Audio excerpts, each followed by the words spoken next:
Hi friends, నేను వెంకట్. మీరు చూస్తున్నది BV coaching centre army exam Telugu YouTube channel. Army exams general duty, technical, clerk, nursing assistant మరియు tradesmens గత 10 సంవత్సరాలుగా ఇచ్చినటువంటి క్వశ్చన్ పేపర్స్లోని జనరల్ నాలెడ్జ్ 1000 బిట్స్ని నేర్చుకుంటున్నాం. ఈరోజు మనం 51 to 75 బిట్స్ వరకు నేర్చుకుందాం. ఫ్రెండ్స్, మా వీడియోలు మీకు నచ్చినట్లయితే లైక్ చేయండి, షేర్ చేయండి, అలానే మా ఛానల్ని సబ్స్క్రైబ్ చేయండి. Welcome to my channel.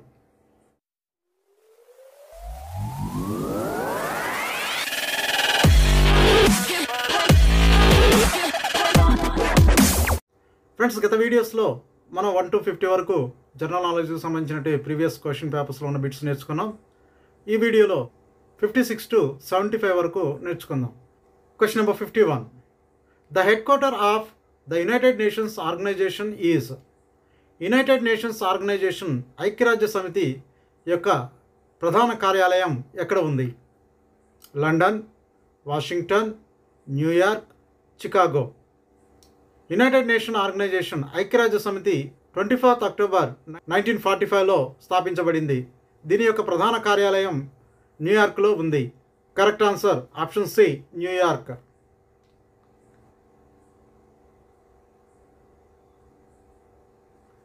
Question number 52. Almatti dam is being built on which river? Almatti dam ఏ నది మీద నిర్మించబడింది? Tungabhadra, Godavari, Krishna, none of these. Almatti dam Krishna నది మీద కర్ణాటక రాష్ట్రంలో నిర్మించడం జరిగింది. Correct answer option C, Krishna. Friends, ఇక్కడ ఇచ్చినటువంటి ఆప్షన్స్లో కనుక ఒకసారి చూసినట్లయితే తుంగభద్ర నది మీద ఉన్నటువంటి డ్యాము తుంగభద్ర డ్యామ్ కర్ణాటకలో ఉంది. గోదావరి నది మీద పోలవరం డ్యామ్ ఆంధ్రప్రదేశ్లో ఉంది. అలానే మనకి ఎగ్జామ్స్లో డ్యామ్స్ గురించి ముఖ్యంగా హైయెస్ట్ డ్యామ్, లార్జెస్ట్ డ్యామ్, అలానే లాంగెస్ట్ డ్యామ్ గురించి అడగడం జరుగుతుంది. భారతదేశంలో హైయెస్ట్ డ్యామ్ తెహ్రీ డ్యామ్. ఇది ఉత్తరాఖండ్లో భగీరథి మీద నిర్మించడం జరిగింది. Largest dam Bhakra Nangal. ఇది హిమాచల్ ప్రదేశ్ మరియు పంజాబ్ రాష్ట్రంలో ఉంది. లాంగెస్ట్ హిరాకుడ్ డ్యామ్ ఒరిస్సాలో మహానది మీద నిర్మించడం జరిగింది. Question number 53. Which is the world's longest river? ప్రపంచంలో అతి పొడవైన నది ఏది? Ganga, Amazon, Nile, none of these. ప్రపంచంలో అత్యంత పొడవైన నది Nile river. Option C correct answer. Friends, ఇక్కడ ఇచ్చిన ఆప్షన్స్ని మనం ఒకసారి గమనించినట్లయితే ఆప్షన్ ఏ గంగా.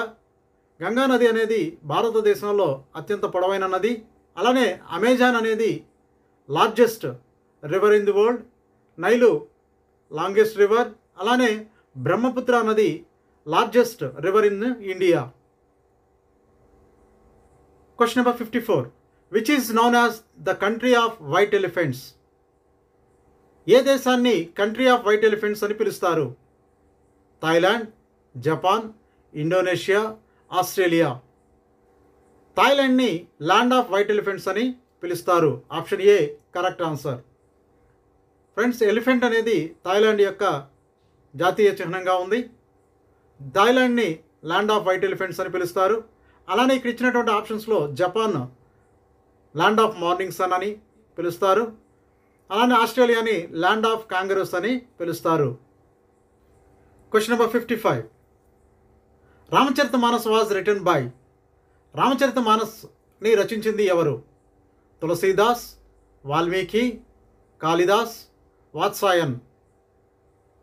రామచరితమానస్ అనే పుస్తకాన్ని రచించింది Tulsidas. Option A correct answer. Friends, అలానే ఇక్కడ ఇచ్చినటువంటి ఆప్షన్స్ని కనుక మనం చూసినట్లయితే వాల్మీకి రచించినటువంటి పుస్తకం రామాయణ్. అలానే కాళిదాస్ రచించినటువంటి రచనలు రఘువంశం, కుమార సంభవ్. ఎస్ఎం వాత్సాయన్ రాసినటువంటి పుస్తకం Kamasutra. Question number 56. Where is Rajghat located? Rajghat అనేది ఎక్కడ ఉంది? ఢిల్లీ, కాన్పూర్, లక్నో, నోయిడా. రాజ్ఘాట్ అనేది ఢిల్లీలో ఉంది. Option A correct answer. Friends, Rajghat అనేది మహాత్మా గాంధీ గారి సమాధి పేరు. ఇది ఢిల్లీలో ఉంది. Question number 57. When was Shimla pact between India and Pakistan signed? India మరియు పాకిస్తాన్ మధ్య సిమ్లా అగ్రిమెంట్ అనేది ఎప్పుడు జరిగింది? 1965, 1971, 1952, 1972. సిమ్లా అగ్రిమెంట్ అనేది 1972లో జరిగింది. Option D correct answer. Friends, Indo Pak war 1971 Bangladesh యొక్క liberation war. Indo Pak war 1971లో భారత్ బంగ్లాదేశ్ తరపున ఫైట్ చేయడం జరిగింది. ఫ్రెండ్స్, 1971 ఇండో పాక్ వార్ జరిగినప్పుడు భారతదేశం యొక్క ప్రెసిడెంట్ రాష్ట్రపతి వివి గిరి, ప్రధానమంత్రి ప్రైమ్ మినిస్టర్ ఇందిరాగాంధీ, డిఫెన్స్ మినిస్టర్గా ఉంది జగజ్జీవన్ రామ్, అలానే భారత సైన్యానికి నాయకత్వం వహించినటువంటి ఆర్మీ జనరల్ ఎస్హెచ్ఎఫ్జే మనెక్షా. ఈ యుద్ధం ముగిసిన తర్వాత భారత్ మరియు పాకిస్తాన్ మధ్య జరిగినటువంటి అగ్రిమెంటు సిమ్లాలో జరిగింది. దీన్నే సిమ్లా అగ్రిమెంట్ లేదా సిమ్లా ప్యాక్ట్ అంటారు. ఇది జూలై 2, 1972లో జరిగింది. Question number 58. Prudential World Cup is associated with which sport? Prudential World Cup అనేది ఏ క్రీడకు సంబంధించింది? Golf, hockey, football, none of these. Prudential World Cup అనేది క్రికెట్కి సంబంధించింది. Option D none of these. Friends, 1975 నుంచి 1983 మధ్య జరిగినటువంటి ప్రపంచ వరల్డ్ కప్ని ప్రుడెన్షియల్ వరల్డ్ కప్ అని పిలిచేవారు. దీన్నే ప్రస్తుతం ఐసీసీ వరల్డ్ కప్ అని పిలుస్తున్నారు. Question number 59. The first Indian women who swam British channel was? British ఛానల్ని స్విమ్ చేసినటువంటి మొట్టమొదటి భారతీయ మహిళ ఎవరు? Shobhalakshmi, PT Usha, Aarti Shah, none of these. British channel, దీన్నే ఇంగ్లీష్ ఛానల్ అని కూడా పిలుస్తారు. ఈ బ్రిటిష్ ఛానల్ని క్రాస్ చేసినటువంటి మొట్టమొదటి భారతీయ మహిళ Aarti Shah. Option C correct answer. అలానే బ్రిటిష్ ఛానల్ని క్రాస్ చేసినటువంటి మొట్టమొదటి వ్యక్తి Mihir Sen. Question number 60. Where is the famous saint cathedral church situated? ప్రఖ్యాతిగాంచిన సెయింట్ క్యాథడ్రల్ చర్చ్ ఎక్కడ ఉంది? Patna, Goa, Delhi, Mumbai. Saint cathedral church గోవాలో ఉంది. Option B correct answer. Saint cathedral చర్చ్ని 1619లో పోర్చుగీస్ వారు నిర్మించారు. ఇది గోవాలో ఉంది. Question number 61. The Manas wildlife sanctuary is located in which state? Manas wildlife sanctuary ఏ రాష్ట్రంలో ఉంది? Assam, Uttar Pradesh, Rajasthan, none of these. Manas wildlife sanctuary, దీనినే మానస్ నేషనల్ పార్క్ అని కూడా పిలుస్తారు. ఇది అస్సాంలో ఉంది. Option A correct answer. అలానే అస్సాంలో ఉన్నటువంటి మరొక national park Kaziranga national park, ఉత్తరప్రదేశ్లో ఉన్నటువంటి national park Dudhwa national park, రాజస్థాన్లో ఉన్నటువంటి ముఖ్యమైనటువంటి national parks Keoladeo national park, దీన్నే గానా బర్డ్ సెంచురీ అంటారు. Question number 62. The number of union territories in India is?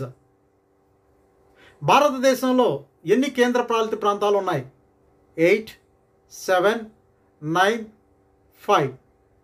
భారతదేశంలో ఉన్నటువంటి కేంద్ర పాలిత ప్రాంతాలు 8. Option A correct answer. Friends, భారతదేశంలో గతంలో 7 కేంద్రపాలిత ప్రాంతాలు ఉండేవి. Andaman Nicobar island, Dadra and Nagar Haveli, Daman and Diu, Delhi, Lakshadweep, Pondicherry మరియు చండీగఢ్ ఉండేవి. అయితే గతంలో రాష్ట్రంగా ఉన్నటువంటి జమ్మూ అండ్ కాశ్మీర్ మరియు లడఖ్ అనే 2 కేంద్రపాలిత ప్రాంతాలుగా విభజించడం జరిగింది. అలానే దాద్రా అండ్ నాగర్ హవేలీ మరియు డామన్ అండ్ డయ్యూని కలిపి ఒకే కేంద్రపాలిత ప్రాంతంగా గుర్తించడం జరిగింది. కాబట్టి ప్రస్తుతం భారతదేశంలో ఉన్నటువంటి కేంద్రపాలిత ప్రాంతాలు 8. Question number 63.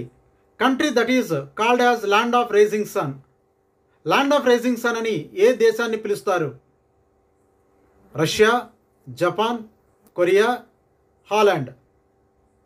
Land of rising sun అని జపాన్ని పిలుస్తారు. Option B correct answer.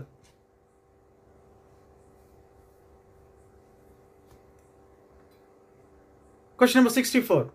The gateway of India is situated in. Gateway of India ఎక్కడ ఉంది? Chennai, Mumbai, Kolkata, New Delhi. Gateway of India అనేది ముంబైలో ఉంది. Option B correct answer. Friends, అలానే న్యూఢిల్లీలో ఉన్నటువంటి దాన్ని ఇండియా గేట్ అని పిలుస్తారు. Question number 65. What is the minimum age to became a member of Lok Sabha?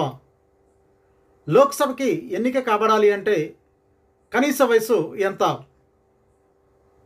21 years, 25 years, 30 years, none of these. లోక్సభకి ఎలక్ట్ అవ్వాలి అంటే ఉండాల్సినటువంటి కనీసపు వయసు minimum age 25 years. Option B correct answer. భారత రాష్ట్రపతిగా ఎన్నిక కాబడాలి అంటే కనీసం 35 ఇయర్స్ నిండి ఉండాలి. అలానే పదవీ కాలం 5 సంవత్సరాలు ఉంటుంది. ఉపరాష్ట్రపతిగా ఎన్నిక కాబడాలి అంటే కనీసం 35 ఇయర్స్ ఉండాలి. పదవీ కాలం 5 సంవత్సరాలు ఉంటుంది. అలానే లోక్సభ మెంబర్గా ఎన్నిక కాబడాలి అంటే కనీసపు వయసు 25 సంవత్సరాలు. అలానే పదవీ కాలం 5 సంవత్సరాలు ఉంటుంది. రాజ్యసభకి ఎన్నిక కాబడాలి అంటే కనీసపు వయసు 30 ఇయర్స్ ఉండాలి. అలానే రాజ్యసభ యొక్క పదవీ కాలం 6 సంవత్సరాలు ఉంటుంది. అలానే గవర్నర్గా ఎన్నిక కాబడాలి అంటే 35 ఇయర్స్ ఉండాలి. పదవీ కాలం 5 సంవత్సరాలు ఉంటుంది. Question number 66. Where is the permanent secretariat of the SAARC? SAARC యొక్క ప్రధాన కార్యాలయం ఎక్కడ ఉంది? కాఠ్మండు, న్యూఢిల్లీ, ఇస్లామాబాద్, కొలంబో. సార్క్ యొక్క ప్రధాన కార్యాలయం కాఠ్మండూలో ఉంది. Option A correct answer. SAARC యొక్క full form South Asian association for regional cooperation. సార్క్ని 8 డిసెంబర్ 1985లో స్థాపించడం జరిగింది. దీని యొక్క ప్రధాన కార్యాలయం నేపాల్ రాజధాని కాఠ్మండూలో ఉంది. సార్క్లోని సభ్య దేశాలు ఇండియా, పాకిస్తాన్, ఆఫ్ఘనిస్తాన్, నేపాల్, భూటాన్, బంగ్లాదేశ్, మాల్దీవ్స్ మరియు Sri Lanka. Question number 67. Red cross was founded by. Red క్రాస్ని స్థాపించింది ఎవరు? రెడ్ క్రాస్ని స్థాపించింది Henry Durant. Option A correct answer. Friends, red క్రాస్ని 1863లో హెన్రీ డ్యూరెంట్ స్థాపించారు. దీని యొక్క ప్రధాన కార్యాలయం జెనీవా, స్విట్జర్లాండ్లో ఉంది. Question number 68. NDA national defence academy is situated at. National defence academy ఎక్కడ ఉంది? డెహ్రాడూన్, మో, Khadakwasla, Cochin.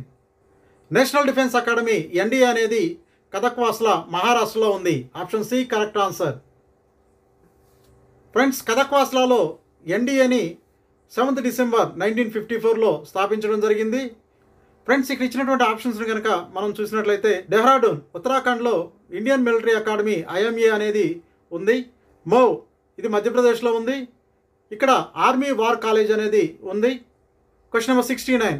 Who is popularly known as missile man of India? భారతదేశంలో ఎవరిని మిసైల్ మ్యాన్ ఆఫ్ ఇండియా అని పిలుస్తారు? Doctor APJ Abdul Kalam, doctor CV Raman, doctor S Chandrasekhar, doctor Hargobind Khorana. భారతదేశంలో missile man of India అని పిలిచేది doctor APJ Abdul Kalam. Option A correct answer. APJ Abdul Kalam గారిని missile man of India అని పిలుస్తారు.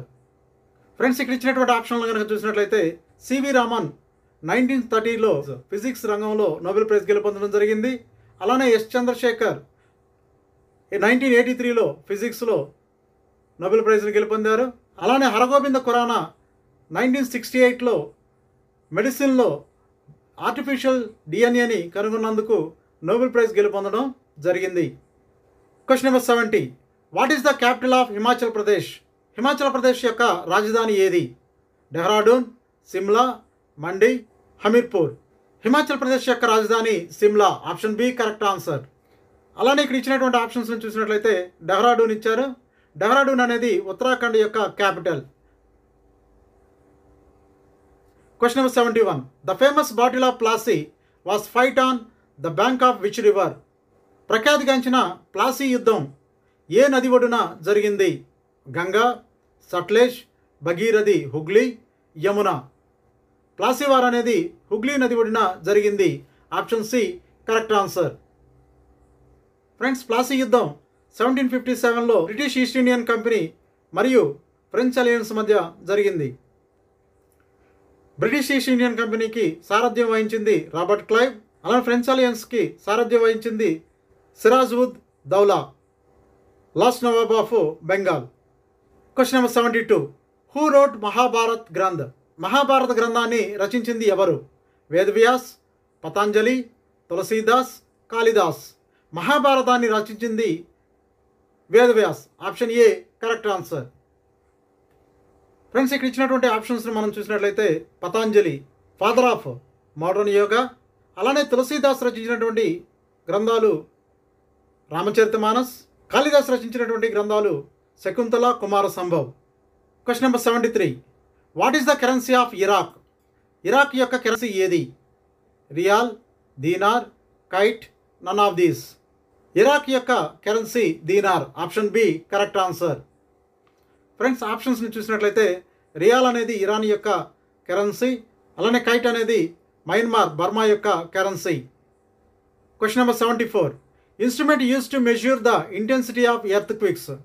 ఎర్త్ క్విక్స్ యొక్క తీవ్రతను కొలవడానికి ఉపయోగించే పరికరం ఏది? Seismograph, ammeter, lactometer, none of these. Earthquakes యొక్క ఇంటెన్సిటీని కొలవడానికి ఉపయోగించేటువంటి పరికరం seismograph. Option A correct answer. Friends, ఆప్షన్స్ని చూసినట్లయితే అమ్మీటర్ అనేది ఎలక్ట్రిక్ కరెంట్ని కొలవడానికి, లాక్టోమీటర్ అనేది ప్యూరిటీ ఆఫ్ మిల్క్ని కొలవడానికి ఉపయోగిస్తారు. Question number 75. Miss Aparna Popat is related to? Miss Aparna Popat దేనికి సంబంధించిన వారు? Tennis, badminton, cricket, none of these. Miss Aparna Popat related to badminton. Option B correct answer.